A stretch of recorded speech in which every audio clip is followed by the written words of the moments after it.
हाँ भाई, सभी को नमस्कार। मैं अशोक चौधरी आप सभी युवाओं का हार्दिक स्वागत करता हूं एग्रीएंस क्लासेज के इस डिजिटल प्लेटफॉर्म पर। दोस्तों, अपना टॉपिक चल रहा था राजस्थान कला एवं संस्कृति, और कला एवं संस्कृति में हमने पिछली क्लास में राजस्थान के लोक नृत्यों का अध्ययन कर लिया था। आज अपन एक नया टॉपिक लेकर आ रहे हैं। राजस्थान की कला एवं संस्कृति का वेरी इंपॉर्टेंट टॉपिक है, जिसका नाम है राजस्थान के मेले एवं त्योहार। आज अपना जो कला संस्कृति में टॉपिक रहेगा वो है राजस्थान मेले एवं त्योहार। बहुत ही रोचक टॉपिक है, बहुत ही इंपॉर्टेंट टॉपिक है। इसमें से 100% 1 या 2% आने के चांस हर एग्जाम में होते हैं। अभी तक आपने यदि हमारे एग्रीएंस क्लासेज के ऐप को डाउनलोड नहीं किया तो प्ले स्टोर में जाकर आप ऐप डाउनलोड कर ले, ताकि आपको रेगुलर क्लासें मिलती रहे। तथा यूट्यूब पर आप हमारे एग्रीएंस क्लासेज के ऐप को सब्सक्राइब कर ले, जिससे आपको हर प्रकार की अपडेट मिलती रहेगी। अब शुरुआत करते हैं अपन राजस्थान के मेले एवं त्योहार। मेले एवं त्योहार आज पढ़ेंगे, आपको ऐसे लगेगा कि एक एक त्योहार अपन बोर्ड पर मना रहे हैं, उस प्रकार से आपको महसूस करवा दूंगा। लेकिन आपको मेरे साथ जुड़े रहना। राजस्थान मेले एवं त्योहार।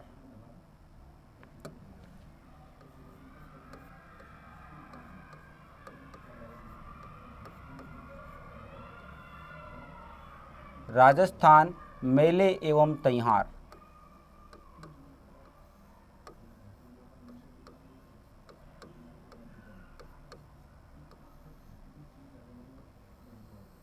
राजस्थान के मेले एवं त्योहार। पहली चीज़ तो आपको ये यहीं से देखो कि त्योहार आपके हिंदी भी सिलेबस में है, तो हिंदी के में शब्द शुद्धि में ये वो शब्द कई बार पूछा जाता है त्योहार। त्योहार पर एक ही मात्रा आती है, ध्यान रखना, कितनी? एक ही मात्रा। तो ये आपके शब्द शुद्धि का 1% भी यहाँ से क्लियर हो गया कि त्योहार पर एक ही मात्रा आती है। अब राजस्थान के मेले एवं त्योहार की बात करें तो राजस्थान के मेले एवं त्योहार, सबसे पहले अपने को क्या एक टाइमलाइन लेनी है कि मेले एवं त्योहार किस आधारित होते हैं। सबसे पहले मैं आपके सामने एक ये टाइमलाइन ले रहा हूँ। ये मैंने एक टाइम रेखा ले ली, समय रेखा, और यहाँ पर क्या लिख दिया? 0। बोलो यहाँ पर क्या हो गया? 0।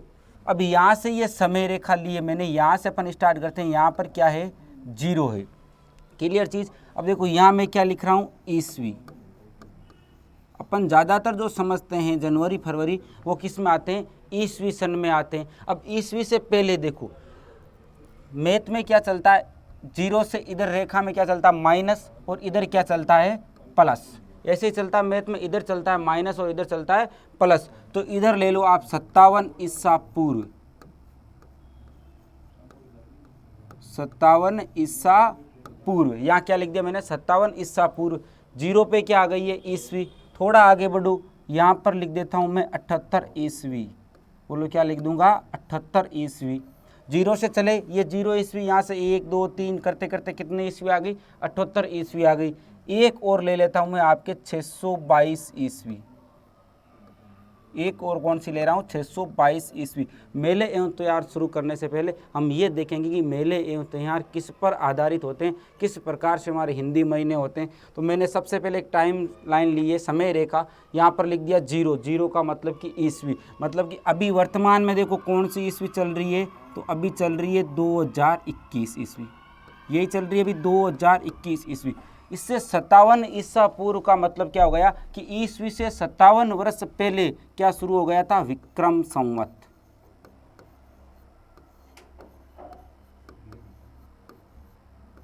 मतलब कि ईस्वी से विक्रम संवत कितना बड़ा है? 57 वर्ष बड़ा है, इससे 57 वर्ष पहले। अब देखो 78 ईस्वी में कौन सा संवत प्रारंभ हुआ था? शक संवत। कौन सा संवत? शक संवत। और इसी प्रकार 622 ईस्वी में शुरू हुआ था हिजरी संवत। मुस्लिम धर्म से संबंधित है हिजरी संवत। तो ये अपने प्रमुख 4 संवत चलते। चारों क्या हो गए? भाई। सबसे बड़ा कौन? विक्रम संवत, उससे छोटा ईस्वी, उससे छोटा शक संवत, और उससे छोटा हिजरी संवत। ये 4 भाई हो गए। वैसे तो 2-4 काके बाबे में और भी है, लेकिन मुख्यतः कितने भाई हो गए? 4। सबसे बड़ा कौन सा हो जाएगा? विक्रम संवत। अब देखो बात यहाँ पर ये निकल कर आती है कि ये विक्रम संवत किस पर आधारित होते हैं। तो ध्यान रखना, जो ये ईस्वी है ये किस पर आधारित होता है? ये सूर्य पर आधारित होता है। किस पर आधारित होता है? सूर्य पर आधारित होता है ईस्वी। इसीलिए इस ईस्वी को क्या कह सकते हैं? सौर वर्ष भी बोलते हैं। ध्यान रखना, क्या बोलते हैं? सौर वर्ष। और बाकी जो ये बाकी 3 बचे, शक संवत ले लो, हिजरी संवत ले लो, या विक्रम संवत ले लो, ये किस पर आधारित होते हैं? चंद्रमा पर आधारित होते हैं। किस पर आधारित होते हैं? चंद्रमा पर। इसलिए इनको बोलते हैं चांद्रवर्ष। बोलो क्या बोलते हैं? चांद्रवर्ष। विक्रम संवत, शक संवत एवं हिजरी संवत तीनों ही किस पर आधारित होते हैं? चंद्रमा पर आधारित हो, तभी तो अपन चांद देखकर बोलते हैं आज तृतीया, आज चतुर्थी, आज अमावस्या, आज पूर्णिमा, चांद देख के तो बोलते हैं। हिजरी शब्द मुस्लिम धर्म में चलता है, तो मुस्लिम धर्म में भी तो यही आता है, यदि कल चांद दिखा तो परसों क्या रहेगा, परसों क्या रहेगा, ईद रहेगा। तो ये भी चांद पर मतलब कि चांद चंद्रमा पर आधारित है, इसलिए इसको भी चांद्र वर्ष बोलते हैं। शक संवत भी किस पर आधारित है, चंद्रमा पर। अब देखो ये इससे कितने वर्ष बड़ा है, 57 वर्ष। कितने वर्ष बड़ा है, विक्रम संवत ईस्वी संवत से कितने वर्ष बड़ा है, 57 वर्ष। मतलब कि अभी ईस्वी कौन सा चल रहा है, 2021 ईस्वी चल रहा है। अब अभी मैं आपसे पूछ लूं कि अभी वर्तमान में आज की तारीख में विक्रम संवत कौन सा सन चल रहा है, तो आप क्या करोगे कि 2021 चल रहा है। 2000 मतलब कि ईस्वी से विक्रम संवत कितना बड़ा है, 57 वर्ष। तो आप क्या कर दोगे, +57 कर दोगे।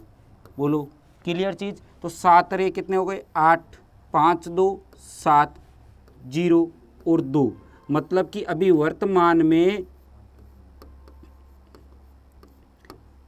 2078 विक्रम संवत चल रहा है। कौन सा चल रहा है, 2078। जबकि ईस्वी कौन सा चल रहा है, 2021। इसी प्रकार से देखो यदि आपसे पूछ ले कि वर्तमान में शक संवत, तो शक संवत ईस्वी संवत से कितना छोटा है, 78 वर्ष छोटा है। मतलब कि माइनस 78 वर्ष इससे छोटा है ईस्वी से कौन सा, शक संवत। अभी आपसे पूछ लिया जाए कि वर्तमान में कौन सा शक संवत चल रहा है, तो आप क्या करोगे, 2021 ईस्वी हो गए। क्योंकि देखो आधार किसको लिया हमने, 0 किसको लिया, आधार ईस्वी को लिया ना। तो 2021 से क्या करोगे, 78 माइनस कर दोगे। बोलो क्या कर दोगे, 78 माइनस हो जाएंगे। 11 में से 8 गए तो कितने बच गए, 3। 12 में से 8 गए तो कितने बच गए, 4। और यहाँ कितने बच गए, 19। मतलब कि अभी 1943 शक संवत चल रहा है। कौन सा संवत, 1943 शक संवत चल रहा है। आ गई बात समझ में। मतलब कि ईस्वी से 57 वर्ष बड़ा है कौन, विक्रम संवत। और शक संवत से ईस्वी कितना बड़ा है, तो 78 वर्ष। इसी प्रकार से हिजरी संवत और इसमें कितना अंतर हो जाएगा, तो हिजरी संवत एवं इसमें अंतर हो जाएगा 622 वर्ष का। मतलब कि हिजरी संवत की शुरुआत 622 ईस्वी में हुई थी। आ गई बात समझ में। हिजरी संवत की शुरुआत 622 ईस्वी में हुई थी। शक संवत की शुरुआत 78 ईस्वी में हुई थी। जबकि विक्रम संवत की शुरुआत ईस्वी से भी 57 वर्ष पहले हो गई थी। और जो अपने जो राजस्थान के त्योहार एवं मेले हैं वो किस पर आधारित होते हैं, तो ध्यान रखना वो विक्रम संवत पर आधारित होते हैं। मतलब कि चंद्रमा पर आधारित होते हैं। और विक्रम संवत को चांद्र वर्ष भी बोलते हैं। अब अपन आगे चलते हैं। देखो हिंदू धर्म के महीने, हिंदू धर्म के त्योहार। सबसे पहले टॉपिक क्या चल रहा है अपना, सबसे पहले ले रहे हैं अपन हिंदू धर्म के त्योहार।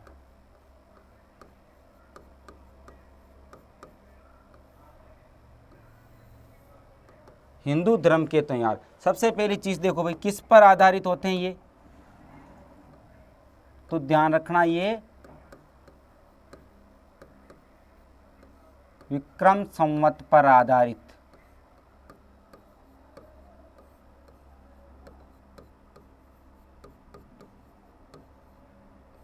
बोलो किस पर आधारित होते हैं, विक्रम संवत पर आधारित होते हैं हिंदू धर्म के त्योहार। और विक्रम संवत किस पर आधारित होता है, चंद्रमा पर। मतलब कि इसको मैं चांद्र वर्ष भी बोल सकता हूँ ना, इसको मैं चांद्र वर्ष भी बोल सकता हूँ।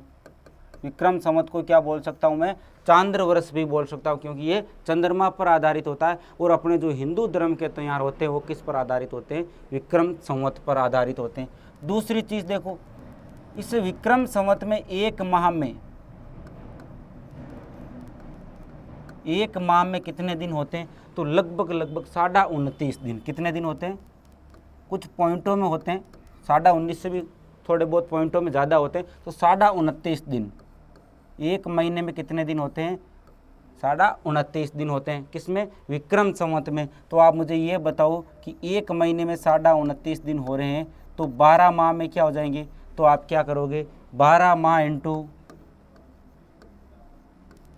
29.5, यही तो करोगे। और जब इनकी कैलकुलेशन करोगे आप मैथमेटिक के हिसाब से, तो मेरे हिसाब से 354 और कुछ पॉइंटों में अधिक होते हैं, इसलिए 355 दिन आएगा। कितना आएगा, 355 दिन। मतलब कि विक्रम संवत में एक वर्ष में कितने दिन होते हैं? 354 या 55 दिन। एक महीने में कितने दिन होते हैं? 29.5 दिन। विक्रम संवत किस पर आधारित होता है? चंद्रमा पर। और अपने जो हिंदू धर्म के तैयार हैं वो किसके अनुसार चलते हैं? तो ध्यान रखना, विक्रम संवत के अनुसार चलते हैं। अब आप देखो ईस्वी की जो बात करें अपन, जो जनवरी फरवरी होते हैं, ईस्वी में एक माह में कितने दिन होते हैं? 30 दिन। तो 12 माह में कितने दिन होते हैं ईस्वी में? तो ये सबको ही पता है भाई, अपने जो ईस्वी में होते हैं वो होते हैं 365 दिन। ईस्वी में कितने दिन होते हैं? 365 दिन। कितने दिन का अंतर आ रहा है? अरे अंतर कितने दिन का आ रहा है? तो सीधा सीधा दिख रहा है, कितने दिन का आ रहा है? 10 दिन का अंतर आ रहा है। तो देखो 10 दिन का अंतर आ गया, कितने वर्ष में? एक वर्ष में, मतलब कि फर्स्ट ईयर। 10 दिन का अंतर आ रहा है विक्रम संवत और ईस्वी में। एक दिन, एक साल में कितने दिन का अंतर आ रहा है? 10 दिन का। तो अगले वर्ष देखो क्या हो जाएगा, और 10 दिन का आ जाएगा भाई। अरे मतलब दूसरे साल भी तो आ जाएगा, तो दूसरे वर्ष भी 10 दिन का अंतर आ जाएगा। इसी प्रकार से देखो तीसरे वर्ष भी तो 10 दिन का अंतर आएगा, थर्ड ईयर। मतलब कि विक्रम संवत में एक वर्ष में 355 दिन, जबकि ईस्वी में एक वर्ष में 365 दिन। तो अंतर कितने का आ रहा है? 10 दिन का अंतर आ रहा है। और 10 दिन का अंतर आ रहा है कितने वर्ष में? एक वर्ष में 10 दिन का अंतर आ रहा है। तो दूसरी वर्ष और 10 दिन का, तीसरी वर्ष और 10 दिन का। अरे जब 3 वर्षों में 10-10 दिन का अंतर करके ये कितने दिन हो गए रे भाई? अरे 30 दिन हो गए ना। तो 3 वर्ष में कितने दिन का अंतर आ जाएगा? 30 दिन का। मतलब कि मैं ये कह सकता हूँ ना, एक माह का। कितने दिन का अंतर आ जाएगा? एक माह का अंतर आ जाएगा 3 वर्ष में। किसमें? ईस्वी और विक्रम संवत में। अरे यदि ये मामला ऐसे ही चलता गया तो एक दिन ईस्वी संवत किससे आगे निकल जाएगा? विक्रम संवत से आगे निकल जाएगा, विक्रम संवत से बड़ा हो जाएगा। लेकिन ऐसा कैसे हो सकता है? हम भारतीय, विक्रम संवत है हमारा भारतीयों का है कैलेंडर, तो हम भारतीय ऐसे कैसे उनको आगे निकलने देंगे? तो हम क्या करते हैं कि प्रत्येक तीसरे वर्ष,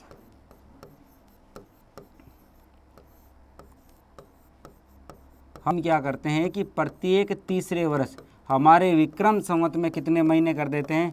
12 + 1 = 13 माह कर देते हैं। ये ले भाई आजा, तू 3 वर्ष में 10-10 दिन करके और एक महीना बढ़ाया। हमने एक ही झटके में, एक ही साल में एक महीना अधिक कर दिया। और कितने महीने कर दिए विक्रम संवत में? 13 महीने। और जो प्रत्येक तीसरे वर्ष ये अधिक महीना आता है, इसको कहते हैं अधिक मास। इसको क्या बोलते हैं? अधिक मास।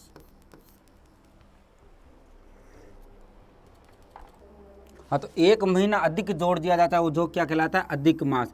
मतलब कि परिभाषा सुनना, विक्रम संवत को, चांद्र वर्ष को ईस्वी संवत मतलब कि सौर वर्ष के बराबर लाने के लिए प्रत्येक तीसरे वर्ष विक्रम संवत में एक अतिरिक्त महीना जोड़ दिया जाता है, जिसे अधिक मास कहते हैं। आ गई बात समझ में? जिसे क्या कहते हैं? अधिक मास कहते हैं। देखो 10-10 दिन का अंतर आ रहा है, तो 3 वर्ष में 30 दिन का अंतर हो जाएगा। 30 दिन का अंतर का मतलब हो गया एक माह, और एक माह का अंतर आ गया प्रत्येक तीसरे वर्ष। यदि ऐसे ही चलता रहा तो एक दिन तो ईस्वी संवत विक्रम संवत से बड़ा हो जाएगा। इसीलिए क्या करते हैं कि प्रत्येक तीसरे वर्ष विक्रम संवत को ईस्वी संवत के बराबर लाने के लिए क्या करते हैं? एक अतिरिक्त महीना जोड़ देते हैं, जिसे अधिक मास कहते हैं। अब देखो अभी वर्तमान में क्या चल रहा है? 2078 चल रहा है। वर्तमान में क्या चल रहा है? 2078। इससे पहले क्या था? 2077। इससे पहले यही था। और ध्यान रखना 2077 में अधिक मास आया था। 2077 में अधिक मास आया था। तो अब मुझे ये बताओ कि वापस कब आएगा? 2089 में आएगा क्या? नहीं आएगा। 2080 में आएगा क्या? बिल्कुल डेफिनेटली आएगा। क्यों आएगा? कि यहाँ पर अधिक मास जोड़कर बराबर ले आए। अब देखो यहाँ 10 दिन बढ़ गई, यहाँ 10 दिन बढ़ गए, और यहाँ 10 दिन बढ़ गए, तो 3 वर्ष में हो गए 30 दिन का अंतर। तो 30 दिन का अंतर हो गया, तो मतलब कि अब वापस जो अधिक मास आएगा अपने विक्रम संवत में, वो कौन सा आएगा? 2080 विक्रम संवत में क्या आएगा? अधिक मास। अब तो आपको समझ में आ जाना चाहिए कि विक्रम संवत और ईस्वी का क्या लफड़ा चल रहा है। हर तीसरे वर्ष एक महीना अतिरिक्त देखा होगा आपने, कभी जेठ 2 आ जाते, कभी आश्विन 2 आ जाते, कभी भाद्रपद 2 आ जाते, कभी सावन 2 आ जाते हैं। उसका कारण क्या है? ये अधिक मास है, क्योंकि ईस्वी संवत को बराबर लाने के लिए एक महीना अतिरिक्त जोड़ते हैं, जिसे अधिक मास कहते हैं। अब चलते अपन आगे, हिंदू धर्म के महीने जिनको क्या बोलते हैं? हिंदी महीने, या आप ये कह सकते हो भारतीय महीने।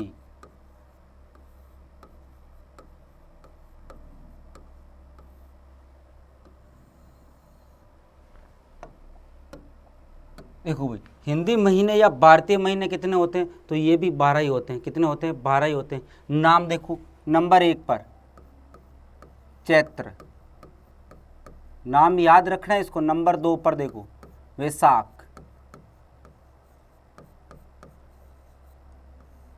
नंबर 3 पर देखो ज्येष्ठ,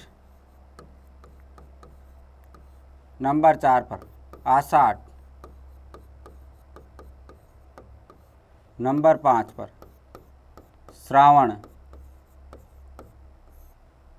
नंबर 6 पर भाद्रपद। जोड़े से याद करो, चैत्र वैशाख ज्येष्ठ आषाढ़ सावन भाद्रपद, चैत्र वैशाख ज्येष्ठ आषाढ़ सावन भाद्रपद। वापिस आ गए 6, इधर हो गए, इधर आओ। नंबर 7 पे आश्विन, नंबर 7 पर क्या हो जाएगा? आश्विन। नंबर 8 पर कार्तिक, नंबर 9 पर माघशीर्ष,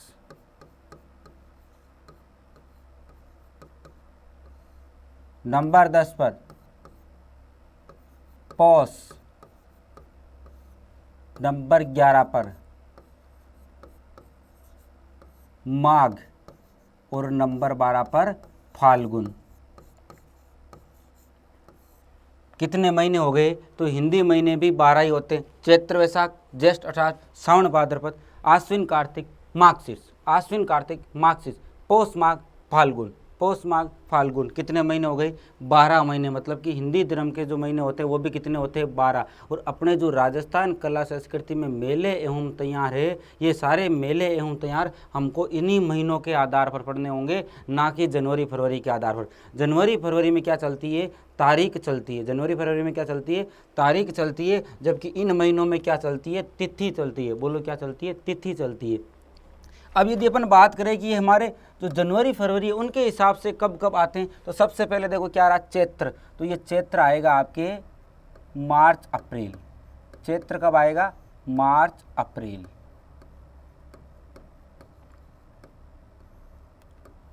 चैत्र कब आएगा? मार्च अप्रैल में।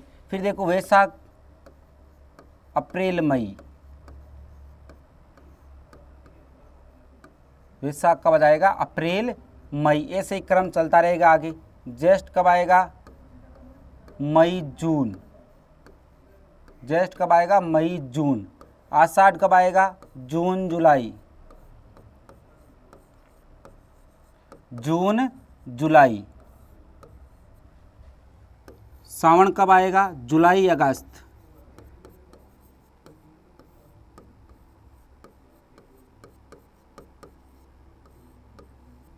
भाद्रपद कब आएगा? अगस्त सितंबर, अगस्त सितंबर।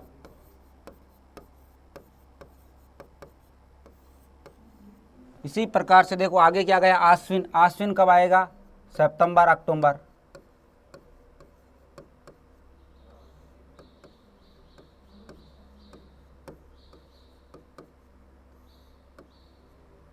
कार्तिक कब आएगा? अक्टूबर नवंबर।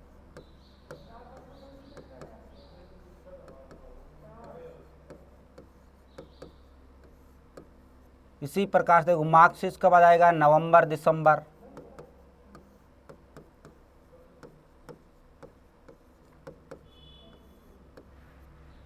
पौष कब आ जाएगा? दिसंबर जनवरी।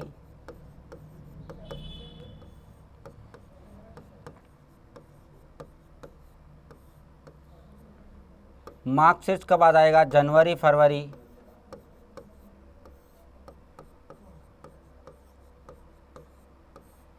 और फाल्गुन कब आ जाएगा? फरवरी मार्च,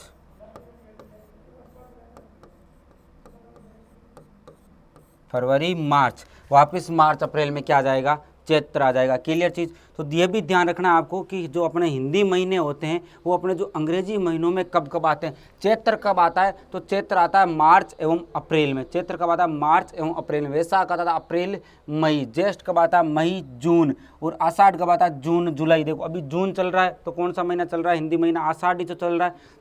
जून एवं जुलाई, सावन जुलाई अगस्त, भाद्रपद अगस्त सितंबर, आश्विन सितंबर अक्टूबर, ऐसे करते करते ये फाल्गुन कब आ जाएगा, फरवरी मार्च, और वापस मार्च में क्या आ जाएगा, चैत्र आ जाएगा। तो ये अपने 12 महीने आते हैं। जो हिंदी धर्म के 12 महीने हैं वो अंग्रेजी के साथ साथ कब चलते हैं। अब आपको पूछ लिया जाए, प्रश्न ये पूछ लिया जाए कि जो अप्रैल है, अप्रैल में कौन कौन से हिंदी महीने आते हैं, अप्रैल में कौन कौन से हिंदी महीने आते हैं। तो आपका आंसर देखो, एक तो अप्रैल ये यहाँ पर रहा, और एक अप्रैल कहाँ पर है, मतलब कि चैत्र एवं बैसाख। कौन कौन से आते हैं, चैत्र एवं बैसाख, 2 महीने आते हैं अप्रैल माह में। ध्यान रखना। आपसे पूछ लिया जाए कि अगस्त में कौन कौन से महीने आते हैं जो हिंदी धर्म के, तो अगस्त एक यहाँ आ रहा है, एक यहाँ आ रहा है, मतलब कि भाद्रपद है जो अगस्त में आता है। मतलब कि अगस्त में एक तो भाद्रपद हो गया और एक कौन सा हो जाएगा, श्रावण हो जाएगा। मतलब कि अगस्त में भी 2 महीने आ गए। इसी प्रकार से सारे याद कैसे करोगे, 2-2 के जोड़े से, जनवरी फरवरी, चैत्र वैशाख, ज्येष्ठ आषाढ़, श्रावण भाद्रपद, आश्विन कार्तिक, माघ शीर्ष को अकेले याद करो, पौष माघ और फाल्गुन, चैत्र वैशाख, ज्येष्ठ आषाढ़, श्रावण भाद्रपद, आश्विन कार्तिक, माघ शीर्ष, पौष माघ, फाल्गुन। इस प्रकार से आपको 12 महीने पूरे याद होने चाहिए। और इनकी अब देखो, इनमें मैंने बताया था कि इन 12 महीनों में क्या चलती है, तिथि चलती है। इन 12 महीनों में क्या चलती है, तिथि चलती है। देखो तिथि, और उन जो 12 महीने जनवरी फरवरी, उनमें क्या चलती है, तारीख चलती है। बोलो क्या चलती है, तारीख चलती है। और एक बड़े महानगरों में क्या चलती है, डेट भी चलती है ना, कि हाँ थोड़ा बड़ा होते ही लड़का कहाँ जाता है, डेट पर जाता है। बड़े महानगरों में थोड़ा बड़ा होते ही लड़का कहाँ पर जाता है, डेट पर जाता है। जबकि अपने राजस्थान में तिथि आ गई, और जब यूपी में थोड़ा लड़का बड़ा होता है तो वो तारीख पर जाता है। तारीख पर जाने का मतलब हो गया पैसे पर जाता है। तो ध्यान रखना, बड़े महानगरों में लड़के डेट पर जाते हैं, जबकि अपने को तो अपनी तिथि से काम चलाना है। यूपी जैसे राज्यों में बड़ा होने पर लड़का कहाँ जाता है, तारीख पर जाता है। तो इन महीनों में क्या चलती है, तिथि चलती है। अब देखो इन महीनों का जो सर्किल है वो किस प्रकार से चलता है, आगे बात करते हैं अपन। इन महीनों का जो क्रम चलता है वो किस प्रकार से चलता है।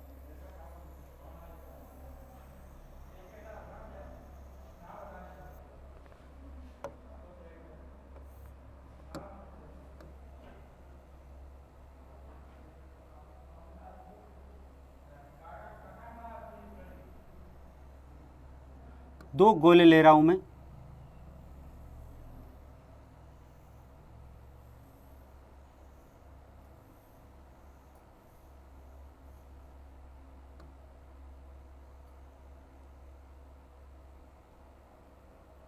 एक गोला मैंने ये ले लिया, दूसरा गोला मैं ले रहा हूं आपके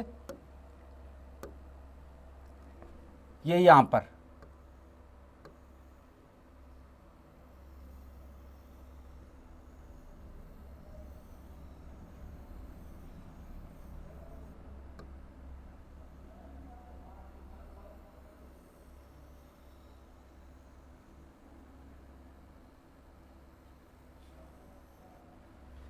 ये लो भाई, जो हिंदू महीने चलते हैं तो ये क्या हो जाएगी आपके,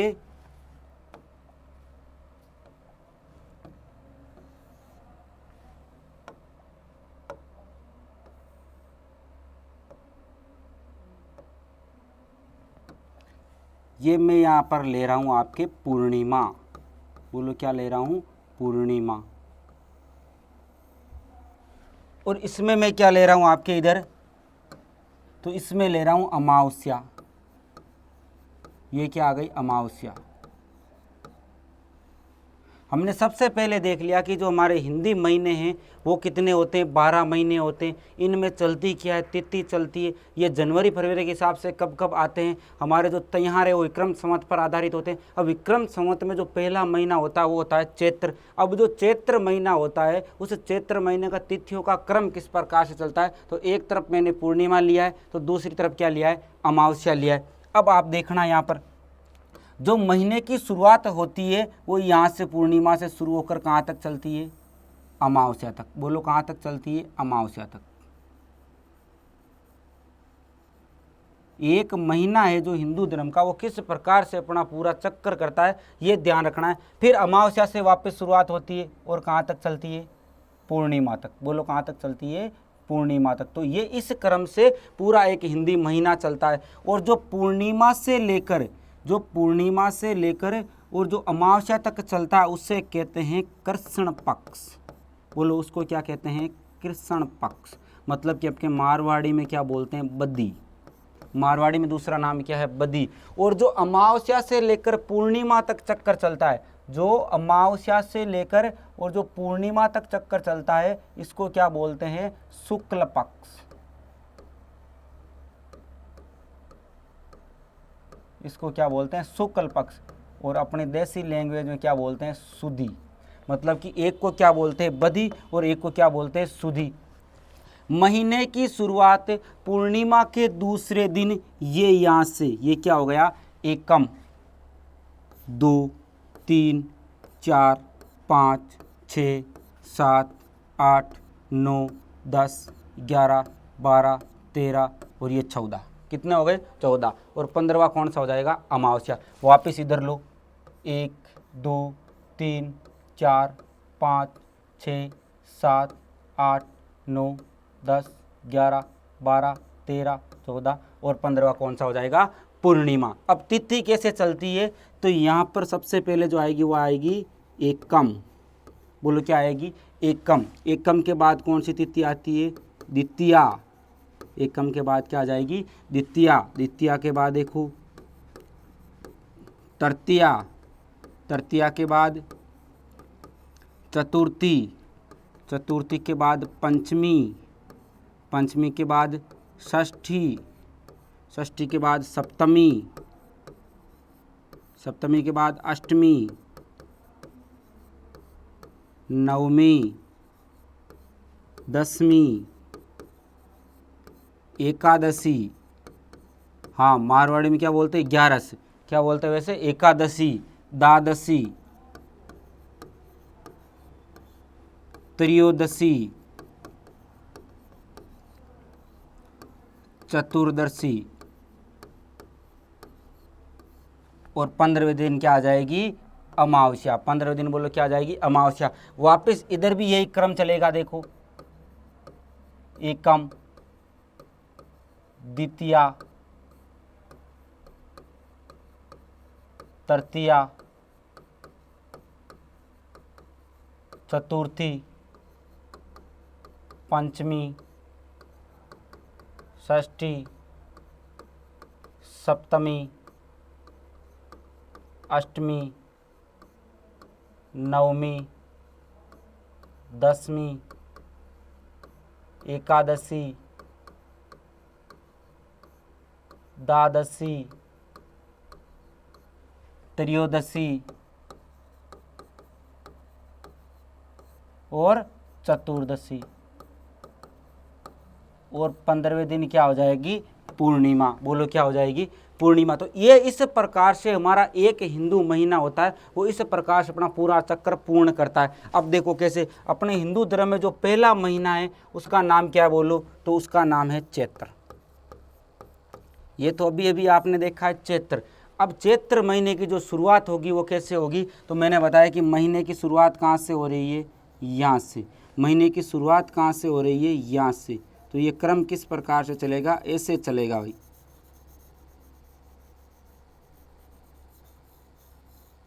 ये इधर से महीना चलेगा।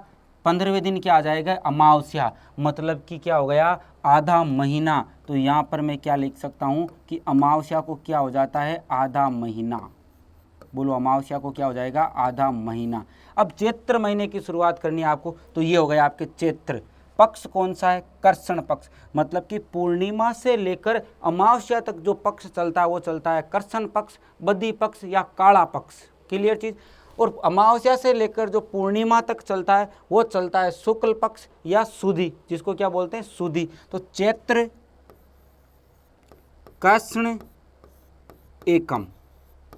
तो चैत्र कृष्ण एकम से क्या माना जाएगा, चैत्र महीने की शुरुआत मानी जाएगी, चैत्र कृष्ण एकम। क्लियर चीज। इसी प्रकार से चैत्र कृष्ण द्वितीया, तो चैत्र करते करते चैत्र कृष्ण क्या आ जाएगी, अमावस्या। तो सीधा ही क्या लिखोगे, चैत्र अमावस्या,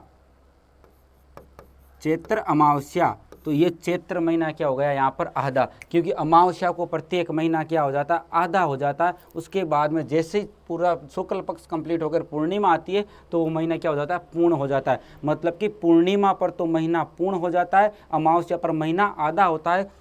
जो शुरुआत होती है वो कौन से पक्ष में, कृष्ण पक्ष में होती है, और कृष्ण पक्ष से कहाँ चलते हैं, अमावस्या तक चलते हैं, और अमावस्या से वापस शुरुआत होती है शुक्ल पक्ष की, जो कहाँ तक चलती है, पूर्णिमा तक चलती है। और ये एक हिंदू महीने का क्या होता है, पूरा चक्कर कंप्लीट होता है यहाँ पर। और ये देख लो, ये आ गई चैत्र पूर्णिमा, घूमते घूमते चैत्र पूर्णिमा, और पूर्णिमा पर क्या हो गया, चैत्र महीना कंप्लीट हो गया। तो चैत्र पूर्णिमा महीना कंप्लीट हो गया तो वापस क्या आएगी, एकम। और चैत्र के बाद महीना कौन सा, वैशाख। तो चैत्र वैशाख कृष्ण एकम, वैशाख कृष्ण एकम। तो वैशाख कृष्ण एकम को कौन सा महीना शुरू हो जाएगा, वैशाख महीना शुरू हो जाएगा। इस प्रकार से करते करते फाल्गुन पूर्णिमा, होली के दिन वो वर्ष क्या हो जाता है, कंप्लीट हो जाता है, और वापस क्या आ जाती है, चैत्र कृष्ण एकम आ जाती है। क्लियर चीज़। तो आपको ये ध्यान रखना है कि जो हिंदू महीने होते हैं उनमें क्या चलती है, तिथि चलती है, एकम, द्वितीया, तृतीया, चतुर्थी, पंचमी, षष्ठमी, सप्तमी, अष्टमी, नवमी, दसवीं, एकादशी, द्वादशी, त्रयोदशी और चतुर्दशी। वैसे तो देखो अपने राजस्थान में इन प्रत्येक तिथि को तैयार होता है, वैसे तो राजस्थान में प्रत्येक तिथि को तैयार होता है, लेकिन अपन जो इम्पोर्टेंट तैयार हो देखेंगे। वैसे देखो माता जी की एकम, बाबा की बीज, आका तीज, करवा चौथ, नाग पंचमी, ऊब छठ, शील सप्तमी, कृष्ण अष्टमी, गोगा नवमी, तेजा दसवीं, देवजूलनी एकादशी, बच्च बारस, धन्य तेरस, रूप चौदस, और अमावस के दिन तो दीपावली आती है। तो वैसे तो अपने राजस्थान में प्रत्येक तिथि को तैयार होता है, लेकिन अपना जो महत्वपूर्ण तैयार है उनकी आगे चर्चा कर रहे हैं। तो यहाँ तक कंप्लीट आपके कि किस प्रकार से एक हिंदू महीना अपना पूरे 30 दिन का चक्कर पूरा करता है। अब देखो आगे चलते हैं अपन। तो सबसे पहले आगे चलने से पहले एक चीज़ बता दूं, अपने राजस्थान के अंदर एक कहावत प्रचलित है, तीज त्योहारा बावड़ी। त्योहारों को लेकर कहावत प्रसिद्ध है, तीज त्योहारा बावड़ी, ले डूबी गणगौर। तीज त्योहारा बावड़ी, ले डूबी गणगौर। ये अपने राजस्थान में मेलों एवं त्योहारों से संबंधित एक कहावत प्रचलित है। इस कहावत का मतलब क्या, देखो समझो। तो तीज, सबसे पहले देखो तीज कौन सी तीज की बात कर रहा है, ये छोटी तीज। कौन से तीज की बात कर रहा है, छोटी तीज। जबकि इधर गणगौर से मतलब क्या है, गणगौर का जो त्योहार आता है उससे मतलब है गणगौर। अब देखो भाई छोटी तीज कब आती है, छोटी तीज आती है श्रावण शुक्ल तृतीया।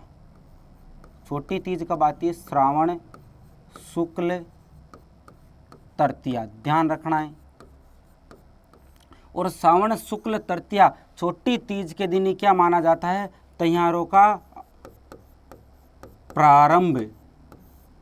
वेरी इंपॉर्टेंट, त्योहारों का प्रारंभ किस दिन से माना जाता है, तो तीज, छोटी तीज, श्रावण शुक्ल तृतीया। उसी प्रकार देखो गणगौर कब आती है, तो गणगौर आती है चैत्र शुक्ल तृतीया। अब आपको ये तो पता चल गया होगा, ये शुक्ल कृष्ण और ये तृतीया, ये क्या है, मैंने कंप्लीट बता दिया आपको। और चैत्र शुक्ल तृतीया के दिन क्या माना जाता है राजस्थान में, त्योहारों का समापन। तो ये राजस्थान में एक कहावत प्रचलित है कि तीज त्योहारा बावड़ी और ले डूबी गणगौर। मतलब कि श्रावण शुक्ल तृतीया छोटी तीज के दिन राजस्थान में त्योहारों का क्या माना जाता है, प्रारंभ माना जाता है, आगमन माना जाता है। और गणगौर के दिन मतलब कि चैत्र शुक्ल तृतीया के दिन क्या हो जाता है, त्योहारों का समापन हो जाता है राजस्थान में। ये भी पूछा हुआ है। छोटी तीज के दिन मैंने आपको बताया था कि मारवाड़ एवं शेखावाटी क्षेत्र में एक लोकगीत गाया जाता है जिसका नाम क्या है, पीपली। अब त्योहार शुरू हो गए तो उस गीत के माध्यम से वो प्रेमिका क्या करती है, पत्नी क्या करती है, अपने परदेश गए पति को बुलाती है कि अब तो त्योहारों का भी प्रारंभ हो गया है। के डोला सावन की सूरंगी आई बारे आजा रे मारे कोना बसे की, डोला सावन की सूरंगी आई बारे आजा रे मारे कोना बसे की। अब तो आगो थारी तीज को तैयार हिलोरा माए मारा मचेगी, डोला सावन की कि परसों के दिन आगो फूली पर बाती को बींद, अरे एक ली से जामे मन गिया आवे नींद, परसों के दिन आज मतलब कि तैयारों का प्रारंभ हो गया है। छोटी तीज के दिन मारवाड़ एवं शेखावाटी क्षेत्र में पीपली गीत के माध्यम से पत्नी अपने पतेश गए पति को बुलाती है। गणगौर देखो, गणगौर पर तैयारों का क्या हो रहा है, समापन हो रहा है, मतलब कि गणगौर पर तैयार समाप्त हो जाते हैं। अब सारे तैयार, यहाँ से शुरुआत हुई तैयारों की, सारे तैयार निकल गए लेकिन पति नहीं आया। अब लास्ट तैयार कौन सा बचा है, गणगौर। तो पत्नी क्या कहती है कि होली पर हलकारिया बेजा तीज पर बेजा सांडिया, अरे होली पर हलकारा बेजा तीज पर से होली पर हलकारा बेजा तीज पर बेजा सांडिया, गणगौर पर आयो रिज नेत्र बटे मर जाए रांडिया। मतलब कि ये लास्ट तैयार है, अब तो आई जाना, मतलब कि तैयारों का समापन गणगौर पर माना जाता है। तो ये बात भी आपको ध्यान रखनी है कि राजस्थान में तैयारों का प्रारंभ छोटी तीज मतलब श्रावण शुक्ल तृतीया और समापन गणगौर मतलब कि चैत्र शुक्ल तृतीया पर इनका समापन माना जाता है। और कहावत क्या प्रचलित है, तीज तिहारा बावड़ी ले डूबी गणगौर। चलो आगे बात करते हैं।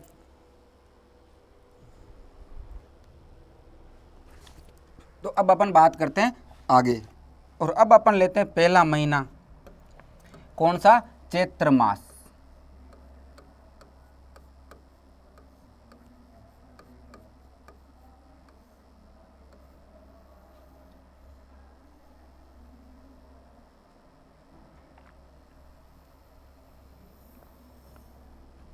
अब अपन जो ले रहे पहला महीना उसका नाम है चैत्र मास। अब देखो एक तरफ कौन सा पक्ष ले लेंगे अपन, पहले कौन सा पक्ष आता मैंने बताया था, कर्षण पक्ष। बोलो कौन सा आएगा, कर्षण पक्ष, मतलब कि आप क्या कह सकते हो इसको, बदी। पहला पक्ष आएगा कर्षण पक्ष बदी, और दूसरा पक्ष आएगा जो चैत्र मास में मतलब कि अमावस्या से लेकर पूर्णिमा तक, वो कौन सा पक्ष होगा, शुक्ल पक्ष। और शुक्ल पक्ष को आप क्या कह सकते हो, सुधी। शुक्ल पक्ष को क्या कह सकते हो, सुधी। अब देखो भाई, सबसे पहली चीज, चैत्र से पहले वाला महीना कौन सा था, चैत्र से पहले वाला, कि गुरुजी चैत्र पे ही तो वर्ष स्टार्ट होता है, नहीं, अरे पिछले वर्ष का भी तो था। चैत्र से पहले था फाल्गुन, और फाल्गुन की अंतिम तिथि थी वो क्या थी, पूर्णिमा। और फाल्गुन पूर्णिमा के दिन कौन सा त्यौहार आता है, होली आता है। कौन सा त्यौहार आता है, होली। तो होली के दूसरे दिन चैत्र कृष्ण एकम हो गई ना, तो चैत्र कृष्ण एकम के दिन कौन सा त्यौहार आता है, सबसे पहले दुलंडी। तो सबसे पहले देखो यहाँ पर मैं केवल यही लिखूंगा एकम, बोलो क्या लिखूंगा, एकम। और चैत्र कृष्ण एकम को, अरे बोलो चैत्र कृष्ण एकम को एक त्यौहार तो कौन सा हो गया, अरे दुलंडी।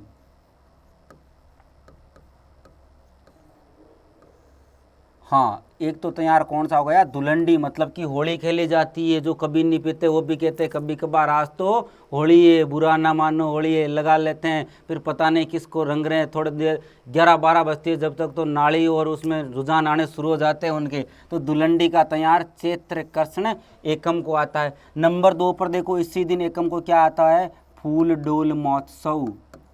कौन सा, फूल डोल महोत्सव, इंपॉर्टेंट है, पूछा हुआ एग्जाम, फूल डोल महोत्सव। और ये फूल डोल महोत्सव कहाँ मनाया जाता है, अरे तो ध्यान रखना, ये मनाया जाता है शाहपुरा भीलवाड़ा। बोलो कहाँ पर है, शाहपुरा भीलवाड़ा। चैत्र कृष्ण एकम, पहला महीना हमने चैत्र लिया, चैत्र कृष्ण एकम को सबसे पहले दुलंडी, दूसरा त्यौहार चैत्र कृष्ण एकम को फूलडोल महोत्सव। वैसे ध्यान रखना, ये फूलडोल महोत्सव है जो एकम से लेकर पंचमी तक चलता है। कब तक चलता है, पंचमी तक चलता है। मतलब कि चैत्र कृष्ण एकम से पंचमी तक शाहपुरा भीलवाड़ा में फूल डोल महोत्सव मनाया जाता है। और कौन से संप्रदाय से संबंधित है, तो ये भी ध्यान रखना, फूल डोल महोत्सव कौन से संप्रदाय से संबंधित है, राम स्नेही संप्रदाय। अरे बोलो कौन से संप्रदाय से रहे, राम स्नेही संप्रदाय। मतलब कि राम स्नेही संप्रदाय की प्रधान पीठ शाहपुरा जे भीलवाड़ा के अंदर है। वहाँ पर चैत्र कृष्ण एकम से लेकर चैत्र कृष्ण पंचमी तक फूल डोल महोत्सव मनाया जाता है। इसके बाद को नंबर 3 पर एकम कोई, नंबर 3 पर एकम को मैं ले रहा हूँ बादशाह की सवारी या बादशाह का मेला। कौन सा मेला? बादशाह का मेला। और बादशाह का मेला कहाँ लगता है? तो ध्यान रखना दोस्तों, बादशाह का मेला लगता है ब्यावर अजमेर। बोलो कहाँ पर लगता है? ब्यावर अजमेर। और मैंने बताया था बादशाह टोडरमल की सवारी भी निकाली जाती है। लोक नृत्य में बताया था भैरव या मयूर नृत्य ब्यावर अजमेर में किया जाता है। बादशाह टोडरमल की सवारी के आगे बीरबल डांस करता है। वो कौन सा नृत्य होता है? भैरव नृत्य। और बीरबल ब्यावर के व्यास परिवार का व्यक्ति बनता है। लोक नृत्यों में भी हमने इसकी चर्चा की थी। अरे नंबर 4 पर देखो, चैत्र कृष्ण एकम को ही इलोजी की बारात निकाली जाती है। किसकी बारात? इलोजी की बारात। और इलोजी की बारात कहाँ पर निकाली जाती है? तो ध्यान रखना, बाड़मेर में। बोलो कहाँ पर निकाली जाती है? बाड़मेर में। ये इलोजी छेड़छाड़ के देवता माने जाते हैं। कौन से देवता? छेड़छाड़ के देवता। हाँ, काम आने वाले, पूजा शुरू कर दो इनकी, इलोजी। तो इलोजी की बारात भी कब निकाली जाती है? बाड़मेर में। चैत्र कृष्ण एकम को। बोलो कब? चैत्र कृष्ण एकम को कौन सी बारात? इलोजी की बारात भी निकाली जाती है। इसके बाद में आओ नंबर 2 पर। एकम के बाद देखो सीधा कौन सी ले रहे अपन? पंचमी। एकम के बाद क्या ले रहे हम? पंचमी। और पंचमी को देखो कौन सा त्योहार? तो ध्यान रखना, पंचमी के दिन रंग पंचमी। पंचमी के दिन कौन सी हो जाएगी? रंग पंचमी। पंचमी के बाद में देखो मैं क्या ले रहा हूँ? सप्तमी। पंचमी के बाद में क्या आ जाएगी? सप्तमी। और सप्तमी को कौन सा त्योहार? तो ध्यान रखना, सील सातम। कौन सा? सील सातम। मतलब कि चैत्र कृष्ण पंचमी को रंग पंचमी, तो चैत्र कृष्ण सप्तमी को सील सातम। अरे सप्तमी के बाद क्या आ गई? अष्टमी। वेरी इंपॉर्टेंट, नोट करो, अष्टमी वेरी वेरी इंपॉर्टेंट। सप्तमी के बाद में आ गई, ये लो भाई आपके अष्टमी। अरे सप्तमी के बाद में क्या आ गई? अष्टमी। और अष्टमी को बहुत ही महत्वपूर्ण त्योहार मनाया जाता है। बोलो कौन सा? अरे शीतलाष्टमी। बोलो भाई कौन सा त्योहार माना जाएगा? शीतलाष्टमी, जिसको क्या कहते हैं? बास्योड़ा। मतलब कि एक दिन पहले सील सातम के दिन शाम को जो भोजन बनाकर रखते हैं, अष्टमी के दिन वही भोजन करते हैं। ठंडा भोजन करते हैं, इस दिन गर्म भोजन नहीं बनाते हैं, इसीलिए इसको कहते हैं बास्योड़ा या शीतलाष्टमी। शीतला माता का मेला भी पड़ता है। बोलो कहाँ पर? चाकसू जयपुर में। शीतला माता का मेला कहाँ पर पड़ता है? चाकसू जयपुर के अंदर पड़ता है। और शीतला माता का मंदिर शील की डूंगरी चाकसू जयपुर में है, जिसका निर्माण माधो सिंह द्वारा करवाया गया था। देखो शीतला अष्टमी, तो शीतला अष्टमी यहाँ पर बढ़ता है बैलगाड़ियों का मेला। किसका? बैलगाड़ियों का मेला। और इसी दिन बढ़ता है गधों का मेला, लुणियावास जयपुर। गधों का मेला, तो इसी दिन कौन सा मेला बढ़ता है? गधों का मेला बढ़ता है लुणियावास जयपुर। जबकि बैलगाड़ियों का मेला बढ़ता है और शीतला माता का वाहन भी क्या है? गधा है। तो अष्टमी, चैत्र कृष्ण अष्टमी के दिन कौन सा त्योहार आ जाएगा? शीतला अष्टमी या बास्योड़ा। कौन सा आ जाएगा? शीतला अष्टमी या बास्योड़ा। और मैंने जब गुड़ला महोत्सव पढ़ाया था या गुड़ला नृत्य पढ़ाया था, तब आपको बताया था कि पूरे भारतवर्ष में इस दिन शीतला अष्टमी का त्योहार मनाया जाता है। जबकि इसी दिन चैत्र कृष्ण अष्टमी के दिन ही अपने मारवाड़ क्षेत्र में गुड़ला नृत्य किया जाता है एवं गुड़ला महोत्सव मनाया जाता है। एक बार अपन आगे चलते हैं इधर ही।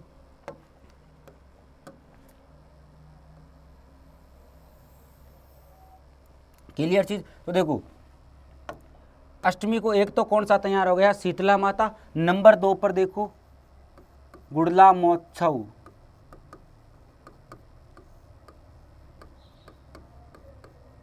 नंबर 2 पर कौन सा आ जाएगा?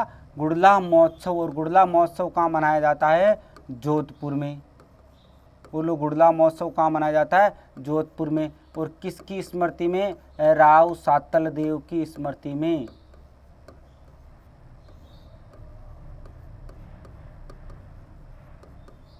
राव सातल देव की स्मृति में। ध्यान रखना, शीतला अष्टमी के दिन ही मारवाड़ या जोधपुर में कौन सा महोत्सव मनाया जाता है? गुड़ला महोत्सव मनाया जाता है राव सातल देव की स्मृति में। इसी दिन देखो नंबर 3 पर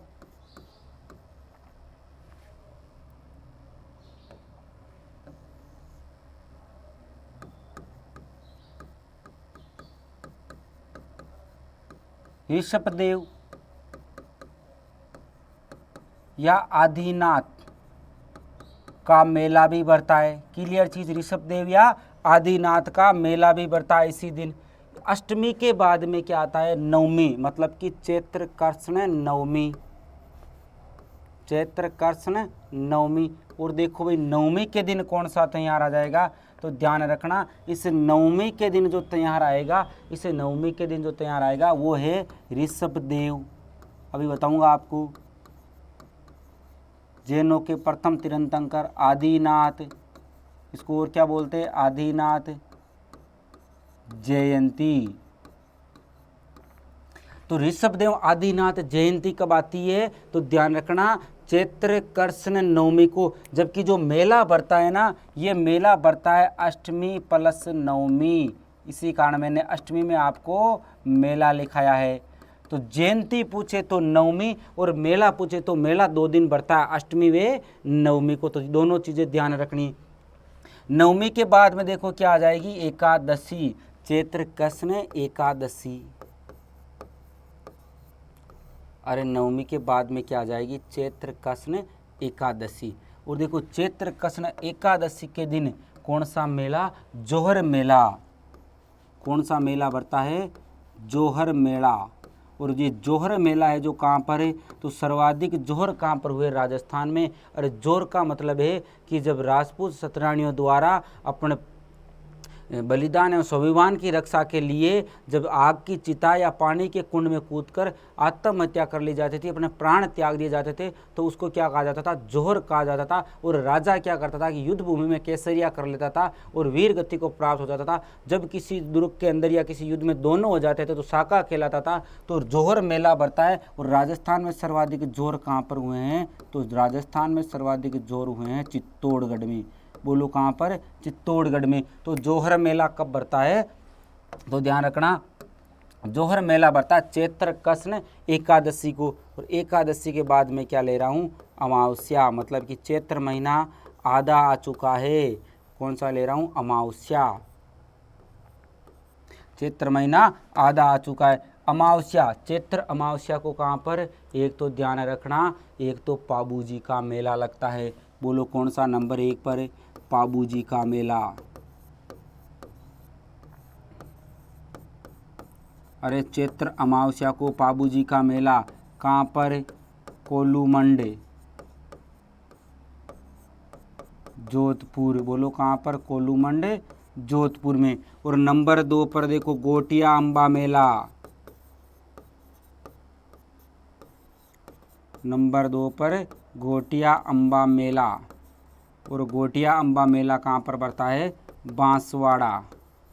बोलो कहाँ पर बढ़ता है? बांसवाड़ा। और इस गोटिया अम्बा मेला को क्या कहते हैं? आदिवासियों का दूसरा कुंभ।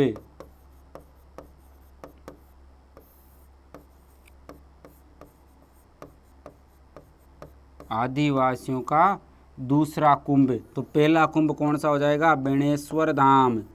ध्यान रखना, तो आदिवासियों का दूसरा कुंभ।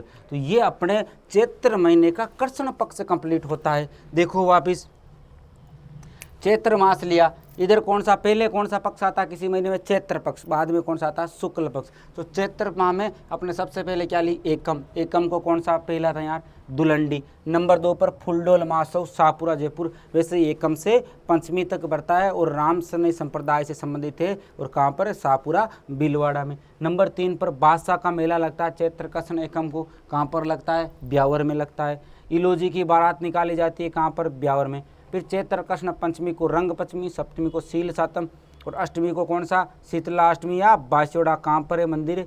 चाकसू जयपुर के अंदर है। इसको चेचक की देवी भी कहते हैं। सील की डूंगरी चाकसू जयपुर में माधो सिंह द्वारा इनके मंदिर का निर्माण करवाया गया था। बैलगाड़ियों का मेला लगता है इसी दिन। गधों का मेला भी लगता है लुणियावास जयपुर के अंदर। इसके बाद हमने ली कि चैत्र कृष्ण अष्टमी की बात करें अपन, गुड़ला महोत्सव जोधपुर में राव सातल देव की स्मृति में।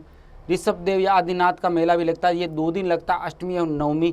और नवमी को ऋषभ देव आदिनाथ क्या मनाई जाती है, जयंती मनाई जाती है। केसरीनाथ जी का मेला भी बोलता है, कहाँ पर मनाई जाती है, दुलेव गांव उदयपुर के अंदर। एकादशी को कौन सा मेला, जोहर मेला, जो कहाँ पर, चित्तौड़गढ़ में, क्योंकि सर्वाधिक जोहर कहाँ पर हुए हैं, चित्तौड़गढ़ में। तो चैत्र कृष्ण एकादशी को जोहर मेला। और चैत्र अमावस्या पाबूजी का मेला कोलूमंड, पाबूजी का मेला कोलूमंड जोधपुर। तो गोटिया अम्बा मेला बांसवाड़ा। और गोटिया अम्बा मेला है ये आदिवासियों का क्या कहलाता है, दूसरा कुंभ कहलाता है। मतलब कि पहला कुंभ कौन सा हो गया, बेणेश्वर धाम डूंगरपुर। अब वापस चलते हैं अपन शुक्ल पक्ष में। तो देखो शुक्ल पक्ष में क्या लेना है अपने को, तो शुक्ल पक्ष में ये ध्यान रखना है कि शुक्ल पक्ष में सबसे पहले अपन क्या लेंगे, एकम। शुक्ल पक्ष में एकम लेंगे, इसको क्या बोल सकते हैं, और पड़वा भी बोल सकते हैं, और क्या बोल सकते हैं, प्रतिपदा भी बोल सकते हैं। मतलब कि चैत्र कृष्ण जो शुक्ल एकम है, चैत्र शुक्ल एकम को प्रतिपदा या पड़वा भी बोल सकते हैं। अब देखो भाई चैत्र शुक्ल एकम के दिन क्या हुआ था, तो ध्यान रखना चैत्र शुक्ल एकम को, तो अपना जो विक्रम संवत, ये जो महीने अपन पढ़ रहे हैं तो यार किस पर आधारित है, विक्रम संवत पर आधारित है। तो विक्रम संवत का प्रारंभ,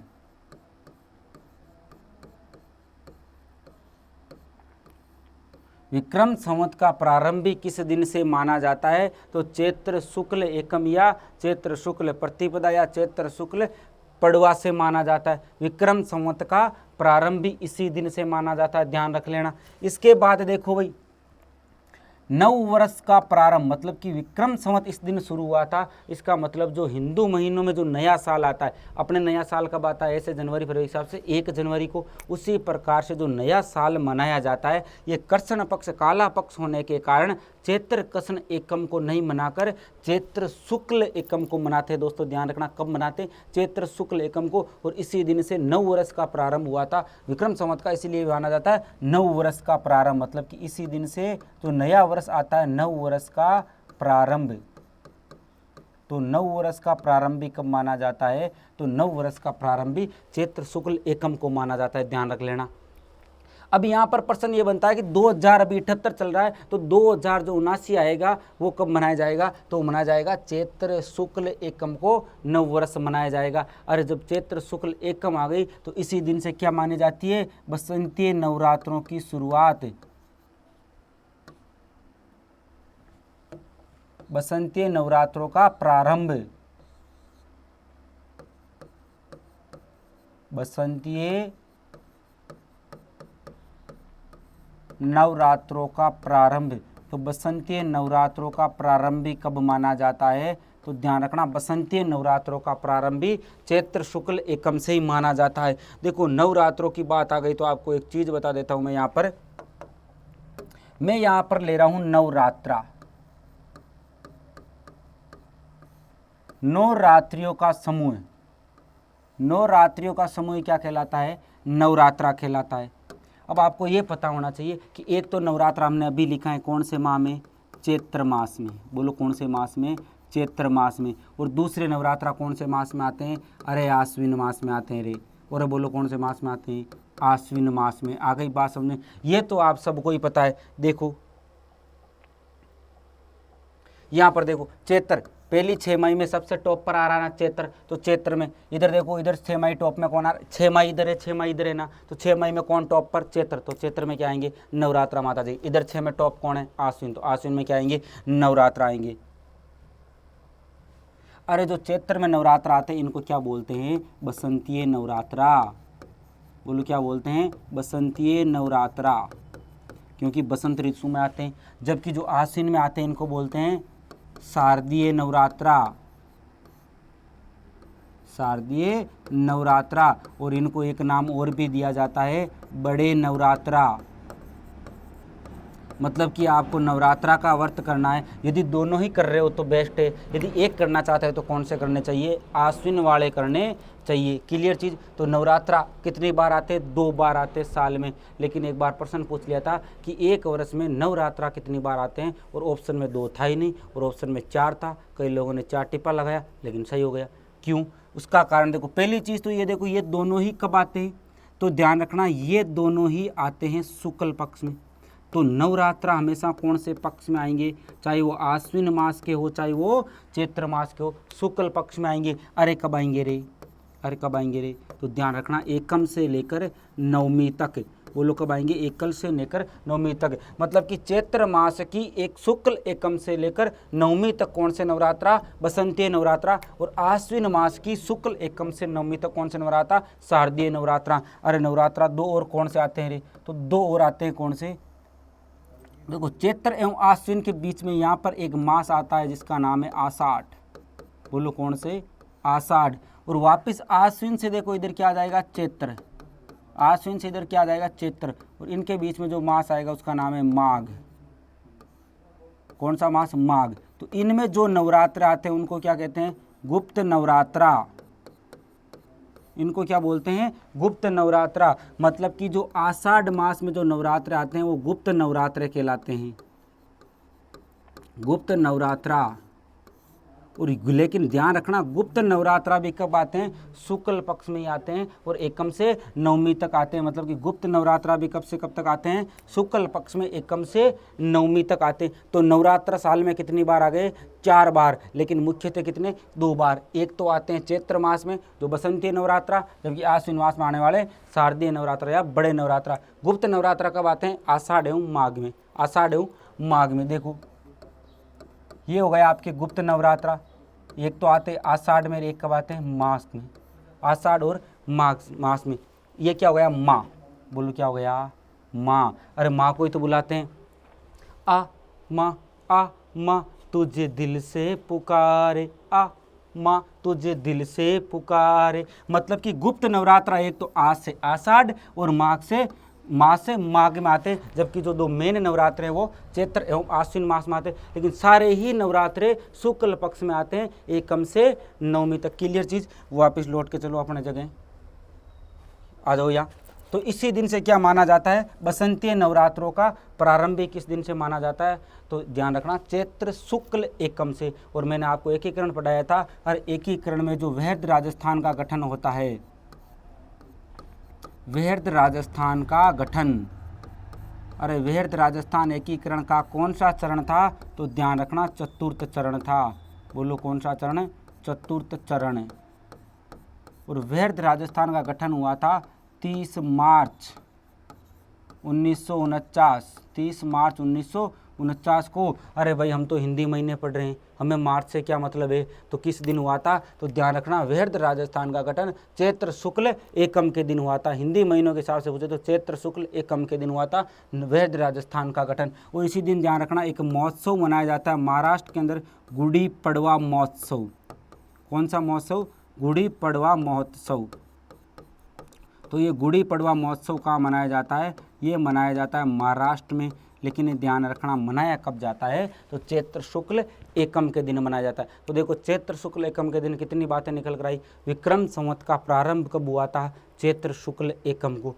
नव वर्ष का प्रारंभ कब माना जाता है, चैत्र शुक्ल एकम को। बसंतीय नवरात्रों का प्रारंभ कब माना जाता है, चैत्र शुक्ल एकम को। बसंतीय नवरात्र कब आते हैं, चैत्र मास में। वृहद राजस्थान का गठन कब हुआ था, चैत्र शुक्ल एकम प्रतिपदा या पड़वा। और जो गुड़ी पड़वा महोत्सव मनाया जाता है महाराष्ट्र में, वो भी कब मनाया जाता है, एकम को ही मनाया जाता है। एकम के बाद देखो भाई इसमें आएगा द्वितीया। एकम के बाद क्या आएगा, द्वितीया। अरे द्वितीया के दिन क्या, द्वितीया के बाद क्या आएगी, तृतीया। और चैत्र शुक्ल तृतीया का कौन सा त्यौहार, गणगौर का त्यौहार। तो गणगौर का त्यौहार पहला गणगौर का त्यौहार है, नवविवाहिता अपने पीहर में मनाती है। तो एक दिन पहले उस नवविवाहिता की सासू क्या करती है, उसके लिए कुछ कपड़े वगैरह, मिठाई, फल फ्रूट वगैरह भेजती है। उसे क्या बोलते हैं, सिंजारा। बोलो उसको क्या बोलते हैं, सिंजारा। मतलब कि एक दिन पहले क्या भेजा जाएगा, सिंजारा। तो सिंजारा त्यौहार कब मनाया जाता है, तो चैत्र शुक्ल द्वितीया के दिन जो सिंजारा भेजा जाता। आजकल थोड़े मॉडर्न हो गए, आजकल क्या 2 साड़ी और 4 सूट भेजते हैं। थोड़े दिन बाद ज़्यादा मॉडल आ जाएंगे तो 4 टॉप 2 जींस और फल फ्रूट भेज देंगे। क्लियर। तो द्वितीया के दिन कौन सा, सिंजारा। अब द्वितीया के बाद क्या आएगी, तो द्वितीया के बाद आएगी तृतीया। और तृतीया के दिन कौन सा त्यौहार, वेरी इंपॉर्टेंट, गणगौर का त्यौहार। आगे चलते अपन, तो आगे क्या आ गई, तृतीया। आगे क्या आ गई भाई, तृतीया, और तृतीया को कौन सा त्योहार, तो ध्यान रखना तृतीया को, चैत्र शुक्ल तृतीया को गणगौर का त्योहार आता है। बोलो कौन सा, गणगौर का त्योहार। देखो भाई गणगौर के त्योहार से काफ़ी सारे प्रश्न निकल कर आते। सबसे पहली चीज़ इसमें गण है जो किसका, ध्यान रखना गण भगवान शिव का, गण भगवान शिव या ईश्वर बोल दो आप, किस, ईश्वर।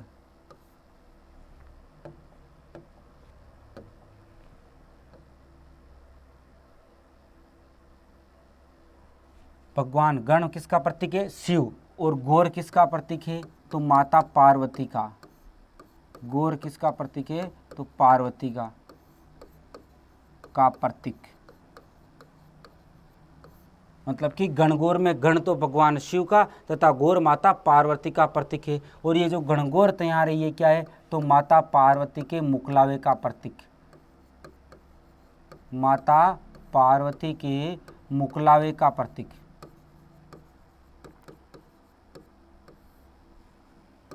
माता पार्वती के मुकलावे का प्रतीक।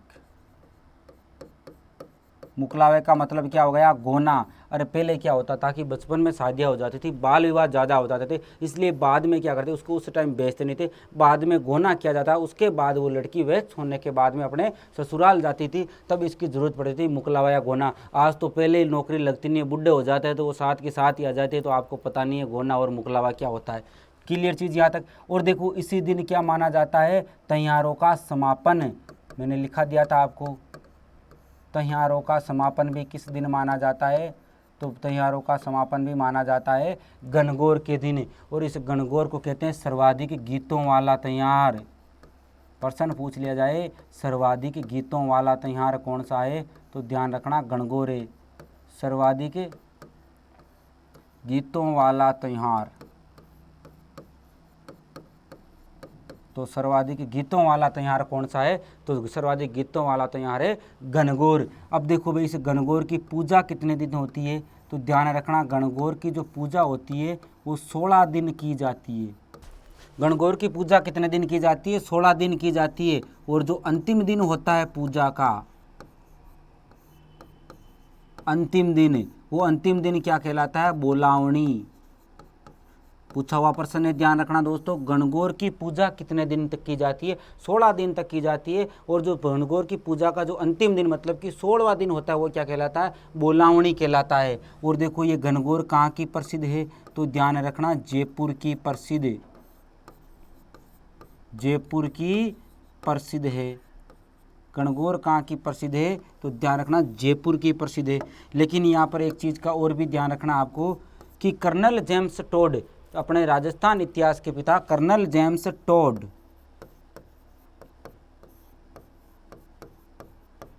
कर्नल जेम्स टोड, और कर्नल जेम्स टोड ने अपनी पुस्तक annals and activities of Rajasthan, उसमें कहाँ की गणगौर का उल्लेख किया है, तो ध्यान रखना उसमें उदयपुर की गणगौर का उल्लेख किया,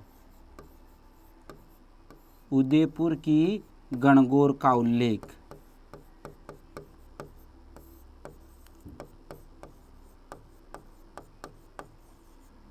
तो कर्नल जेम्स टोड ने कहाँ की गणगौर का उल्लेख किया है, उदयपुर की गणगौर का उल्लेख किया है। जबकि गणगौर कहाँ की प्रसिद्ध है, तो गणगौर जयपुर की प्रसिद्ध है। अब देखो भाई बिना ईश्वर की गणगौर, एक प्रश्न ये भी पूछ लिया जाता है कि बिना ईश्वर की गणगौर,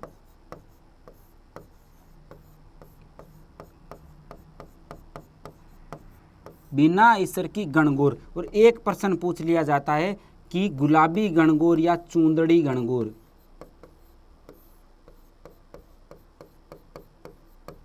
गुलाबी गणगौर या चूंदड़ी गणगौर,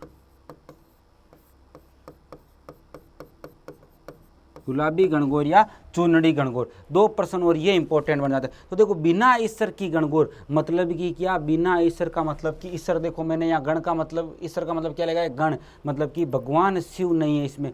हुआ क्या था कि अपने चैत्र शुक्ल तृतीया के दिन बिना ईश्वर की गणगौर। अब बिना ईश्वर की गणगौर का मतलब क्या है कि मतलब कि इसमें शिव की सवारी नहीं होती है, साथ में केवल गौर माता पार्वती की सवारी निकाली जाती। हुआ क्या था कि चैत्र शुक्ल तृतीया के दिन, चैत्र शुक्ल तृतीया के दिन जैसलमेर वाले गणगौर की तैयारी की गणगौर की सवारी की तैयारियां कर रहे थे और बीकानेर वाले आए और ईसर को उठा कर ले गए। बीकानेर वाले आए और ईसर को उठा कर ले गए। अब जैसलमेर वालों का पूरा दिन, मतलब कि तृतीया का पूरा दिन तो ईश्वर को ढूंढने में लग गया, लेकिन ईश्वर नहीं मिला। दूसरे दिन सुबह क्या हो गई, चैत्र शुक्ल चतुर्थी हो गई, फिर भी ईश्वर नहीं मिला। तो जैसलमेर वालों ने कहा आप तो अपने तो ऐसे करो, बिना ईश्वर की सवारी निकाल दो, गौर माँ की निकाल दो केवल। तो बिना ईश्वर की गणगौर कहाँ पर, जैसलमेर। सबसे पहली चीज़ तो जैसलमेर। लेकिन कब निकाली जाती है, तो ये ध्यान रखना, ये चतुर्थी को। अरे क्योंकि तृतीया तो ईश्वर को ढूंढने में लग गई थी। और गुलाबी गणगौर या चूंदड़ी गणगौर, तो ये ध्यान रखना, गुलाबी गणगौर या चूंदड़ी गणगौर नाथ द्वारा राजसमंद, ये कहाँ की है, नाथ द्वारा राजसमंद। और ये कब निकाली जाती है, तो ध्यान रखना, ये निकाली जाती है पंचमी के दिन, मतलब कि चैत्र शुक्ल तृतीया को गणगौर आती है। ये हमने अध्ययन कर लिया। लेकिन दो इंपॉर्टेंट चीज़ ध्यान रखनी है कि जैसलमेर में जो बिना ईश्वर की गणगौर निकाली जाती है उसकी सवारी चैत्र शुक्ल चतुर्थी को निकाली जाती है, जबकि नाथ द्वारा राजसमंद के अंदर जो चूंदड़ी गणगौर या गुलाबी गणगौर है वो निकाली जाती है चैत्र कृष्ण पंचमी को।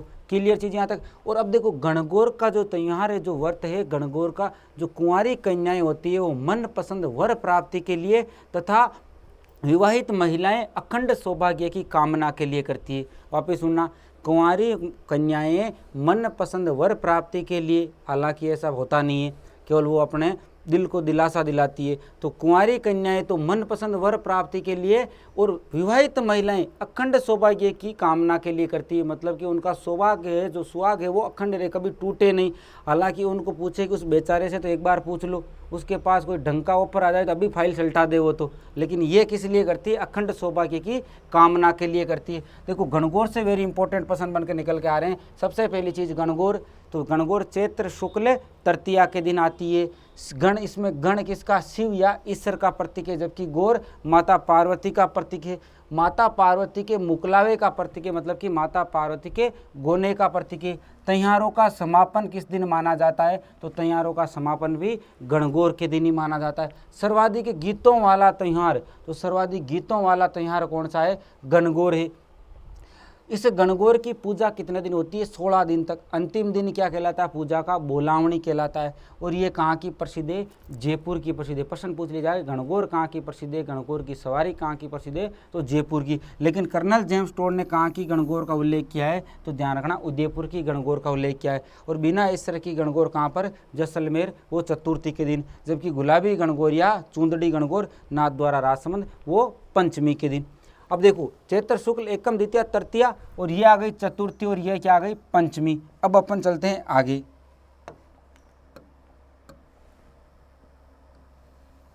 वही अपना वही चलेगा। चैत्र, इधर तो कृष्ण पक्ष था, इधर कौन सा पक्ष आ जाएगा, शुक्ल पक्ष।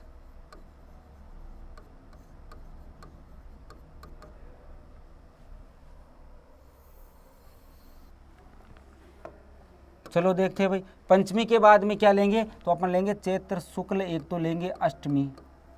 बोलो क्या लेंगे, एक तो लेंगे चैत्र शुक्ल अष्टमी, एक क्या लेंगे अपन नवमी, एक क्या लेंगे अपन त्रयोदशी, और लास्ट में क्या आ जाएगी, पूर्णिमा। मतलब कि पूर्णिमा पर चैत्र माह क्या हो जाएगा, कंप्लीट। चैत्र माह क्या हो जाएगा, कंप्लीट। देखो, चैत्र शुक्ल अष्टमी के दिन कौन सा त्यौहार, तो ध्यान रखना, चैत्र शुक्ल अष्टमी के दिन आती है अशोक अष्टमी। हाँ, अपने नाम के त्यौहार भी आते हैं भाई। कौन सी अष्टमी, अशोक अष्टमी। और इसी दिन कौन सी अष्टमी मनाई जाती है, दुर्गाष्टमी। अरे नवरात्रे चल रहे हैं ना, तो नवरात्रों में अष्टमी के दिन दुर्गाष्टमी मनाई जाती है ना, तो इसी दिन मनाई जाती है दुर्गाष्टमी। और एक कौन सी हो जाएगी, अशोक अष्टमी। नवमी के दिन देखो भाई, चैत्र कृष्ण नवमी के दिन कौन सा त्यौहार आएगा, राम नवमी। राम नवमी। और इसी दिन राम नवमी के दिन ही क्या बोलते हैं, महानवमी। मतलब कि चैत्र शुक्ल नवमी को कौन सा, राम नवमी या महानवमी। महानवमी वर्ष में 2 बार आती है, एक तो चैत्र मास में आती है और एक आश्विन मास में आती है। और इस दिन भगवान राम का जन्म हुआ था। और अयोध्या कौन सी नदी के किनारे, सरयू नदी के किनारे। तो सरयू नदी में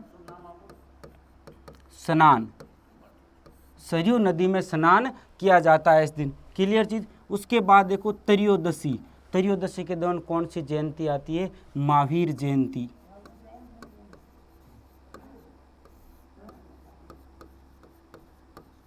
त्रयोदशी के दिन कौन सी जयंती आती है? महावीर जयंती आती है। और महावीर जयंती, महावीर जी का मेला कहाँ पर लगता है? मेला कहाँ पर लगता है? तो ध्यान रखना, महावीर जी करौली।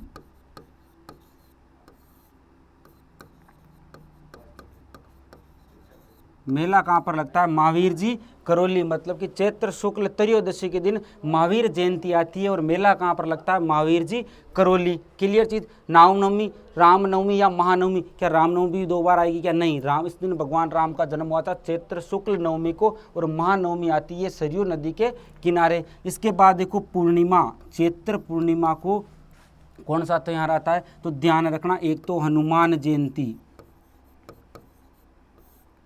चैत्र पूर्णिमा के दिन एक तो आ जाएगी आपके हनुमान जयंती। और देखो हनुमान जी के 2 प्रमुख मेले कहाँ पर लगते हैं? एक तो दाढ़ी मूछ वाले हनुमान जी का मेला। कौन सा? दाढ़ी मूछ वाले हनुमान जी का मेला।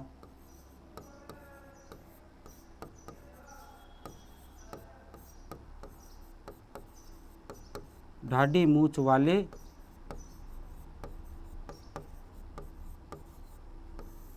हनुमान जी का मेला। और दाढ़ी मूछ वाले हनुमान जी का मेला कहाँ पर लगता है? सालासर चूरू।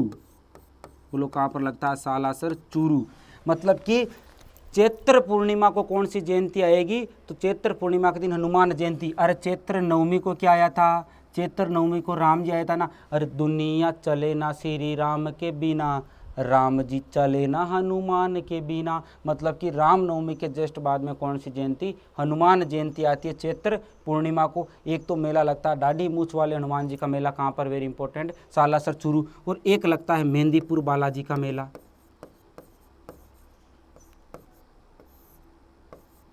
मेहंदीपुर बालाजी का मेला।